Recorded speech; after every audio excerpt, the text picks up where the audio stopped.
Tonight in Minneapolis, the community is mourning 37-year-old Renee Nicole Good, who was shot and killed by an ICE agent this morning. The incident sparking a massive law enforcement response along with a protest. And tonight there are two very different perspectives about what happened. Thanks for joining us. I'm Julie Nelson. And I'm Janice Shortle. There are investigations on the local, state, and federal levels of this shooting, which happened near the intersection of 34th and Portland Avenue South. That's in South Minneapolis. It's about halfway between 35W and Powderhorn Park. In the last hour, we heard from Homeland Security Secretary Kristi Noem, who came to Minneapolis to speak. She said ICE and federal agents are going to stay in our area with their operations. Before we get to the rest of what she had to say, we want to fill you in on how this all started. Let's go to Gordon Severson from the scene. Gordon? Yeah, the crowd here at the scene is getting bigger by the minute. We continue to see people walking on the sidewalk heading this way. So many people that we had to actually move our camera and our tripod over to this side of the street because it is just packed to the brim over here around the corner. Now, around the corner from here is where a federal agent shot and killed a woman during an ICE operation in Minneapolis this morning. Now, in that area is where we saw a burgundy-colored SUV that crashed into a light pole. That SUV had a bullet hole in the front windshield on the driver's side, and neighbors report hearing 2 to 3 gunshots this morning. We spoke with one woman who lives nearby. She says she heard the gunshots just as she was getting ready to go to the grocery store this morning. As I'm driving by, I see a red truck, airbag deflated, with blood all over and a woman on the side of the road, and the ambulance trying to come through. They were trying to tell me to move out of the way when they had all their trucks blocking me. And I also have spoken with several other homeowners in this area. One of those homeowners says he actually just moved in yesterday, and he never imagined that something like this would happen just a few houses down from his new home. I also spoke with the homeowner who says she has lived in this neighborhood for more than 30 years. She was very emotional, and she says love and community is how they will get through this. Well, Gordon, it's encouraging to see. It seems like a quiet crowd behind you, that things are orderly. It's certainly grown in the last few hours, would you say? Yeah, this is the largest that it has been. Actually, when I first got here this morning, there was maybe 100 people. It grew to a couple of hundred, and then once police cleared the scene, a lot of people left, and it got to be maybe 100, 150 people. And we were wondering, what the scene was going to look like through the rest of the night. But over the last couple of hours, it has grown significantly. Hundreds upon hundreds of people are here right now. All right. Thank you, Gordon. Thanks, Gordon. That's where the vigil will take place. And that vigil will be focusing on that woman who was killed, Renee Good. In the last hour, we have confirmed from her family that the woman shot and killed today is 37-year-old Renee Good, a mother to a young toddler. Our investigative team looked into her background and discovered she was originally from Colorado Springs. She studied creative writing at Old Dominion University in Virginia, where she won a college poetry prize for undergraduates. Now, back to what we know about what happened to Renee this morning. We've gotten some videos that show the shooting from several different angles. Sammy Selena breaks down what we can learn from those videos. Sammy? Yeah, Julie, Jana, we're about to play video of this deadly shooting from 2 different angles. There's strong language in it, so we cut out the audio, except we left the shots of the gun, the sound. This angle posted to social media shows agents repeatedly telling the driver to get out of the car. The driver then backs up, and as soon as she drives forward, you hear 3 shots fired. A federal agent reholsters his gun as the red SUV loses control and crashes into another vehicle. Another angle shows the driver waving her arm as a vehicle passes. Another car pulls up and more officers get out. They approach her vehicle and repeatedly tell her to get out of the car. They pull on her door. She backs up, then starts to drive forward. That's when an officer fires his weapon and you hear 3 gunshots. This is that same video in slow motion where the officer near the front bumper of the car fires his weapon.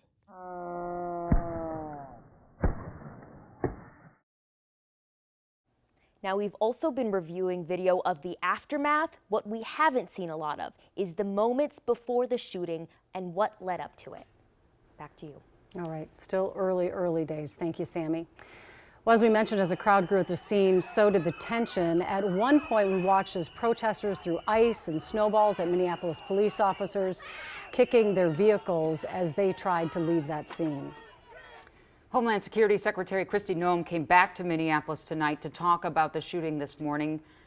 And she spoke within the last hour in a live press conference. Jennifer Hoff is live for us at Fort Snelling. Jennifer?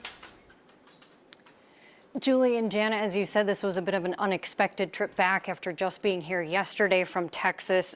In the press conference just this afternoon, first offering her condolences to the victim and to the victim's family, also confirming that she did in fact speak to Governor Walz, who earlier in the day had said that he reached out to the secretary, and acknowledging that the two share very different viewpoints on the chain of events and what led up to this. She also said that she asked him to work together to try to curb the crime that she says is happening here right now.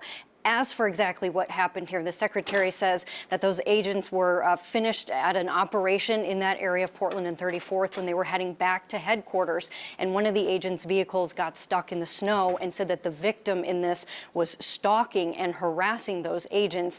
And here's how she described what happened next. This appears as an attempt to kill or to cause bodily harm to agents, an act of domestic terrorism. The ICE officer, fearing for his life and the other officers around him and the safety of the public, fired defensive shots. Now, when it comes to the issue with the mayor, DHS saying, of course, that she used her vehicle as a weapon in this case. Now, the president on social media said that the agent was lucky to be alive.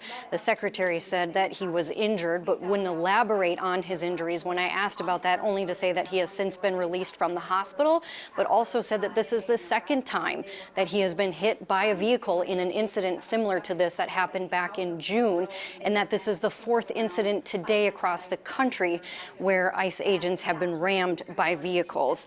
She said this has been a particularly difficult day, and is referring any questions, though, about the investigation to the FBI and the BCA, which are now handling this investigation. When we heard from the governor earlier, he, of course, said this was all preventable and avoidable. And again, she had said that she wants to work together and that she has never had that cooperation here with leadership in Minnesota. So certainly a lot of questions here about the use of force and other policies that the secretary didn't answer here tonight, but certainly a story that will continue to follow. Back to you. Well, thank you so much, Jennifer. And that account is very different and conflicting from what Governor Walz had said happened during that shooting. He had made those comments at a press conference this afternoon, right, Danny? Yeah, and Janet, actually, it was interesting, Secretary Noem acknowledging that she spoke with the governor on the phone and that they actually talked about that, the two very different views that they had taken. Governor Walz is really making the argument that he believes that the Trump administration is to blame for surging ICE into the community, and that he believes that created the conditions that led to this shooting. Of course, that was sort of what Mayor Frey said as well, but really Governor Walz also responding to the claims made by Secretary Noem and President Trump, saying that the agent acted in self-defense. Of course, that was the Trump administration's notion, that the narrative that they had put forth. Walz accused them of rushing to judgment without knowing the full facts of the case. Apparently from the federal government, from the Homeland Security Director herself, has already determined who this person was, what their motive was, and they hadn't even been taken out of the vehicle. We're not living in a normal world. Governor Walz says he has the Minnesota National Guard making preparations, basically on standby to mobilize if needed, but he said he would not welcome any federal mobilization into the state. Of course, that's been something that a lot of different states led by Democratic governors have dealt with from the Trump administration. That's been an interesting difference in tone between the governor and the mayor, and it does seem, depending on what side of the aisle you're on, people seem dead set, and this is the way it went down, and this is what happened. Obviously, too soon to tell. What did you make of the tone between the two today?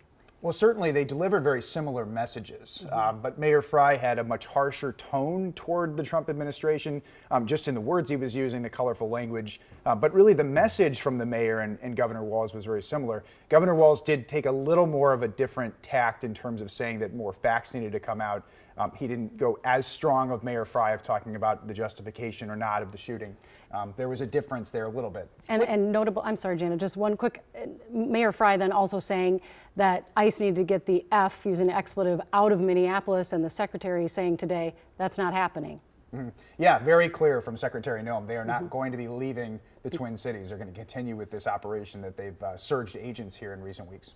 And it's also just to me of note, we heard from Governor Walz yesterday, who was really fiery in his response to the Trump administration and these ICE agents being in town as a whole. And then today, after this terrible tragedy, was far more subdued.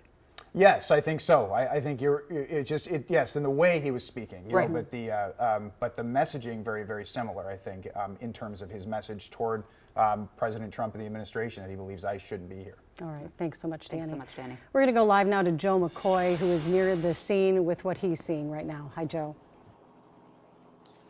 Well, Julie, I first want to start with the thousands of people who are now here at 34th and Portland. I know Gordon was on the ground. It was kind of hard to see just how many people are here now at this vigil where this killing happened earlier today. What I do want to talk about is what we saw around 2 p.m. today when Minneapolis police left the scene and they took down those barricades. You can see in this video, protesters, they started flooding the streets once those barricades came down. Those protesters were throwing ice and snowballs at officers, and then things turned even a little bit more violent as people started kicking police cars.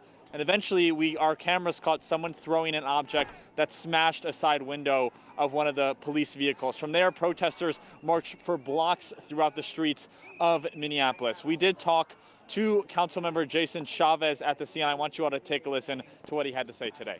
Yeah, I mean, there's a federal invasion of our neighbors with immigration enforcement happening across South Minneapolis and across our state, where ICE officials are just so excited to tear our families, our neighbors, our loved ones apart.